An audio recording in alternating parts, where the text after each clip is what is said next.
How to buy Prime Video membership. Hey everybody, welcome back to our channel. In this video I'm going to guide you through the steps on how you can buy your Prime Video membership, so make sure to watch the video till the very end.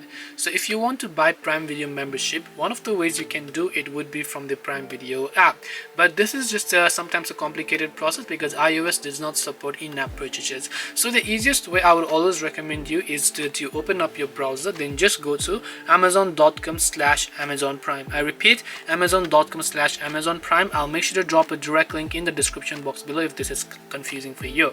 Now you just have to sign in to the account that where you want to get the Prime subscription. In my case, I'm already signed in here. If it is a free account, make sure to sign in.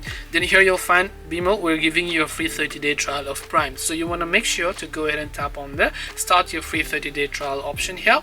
And as you do that, you will be able to see all the benefits that you get with the Prime subscription, and from there you can just go ahead and then choose to add a credit or debit card here. Once you choose to add a credit or debit card, make sure to enter your card number, expiration date, and the security code, the name on card such as the first name and last name, and then just tap on the add and continue button. And once you do that, you will be able to successfully go ahead and then start your Prime subscription. This way you can buy Prime Video subscription. Hope this video was very helpful. If you have got any more questions, feel free to also leave them down below. Thank you for watching till the very end of this tutorial, and see you soon in our next video.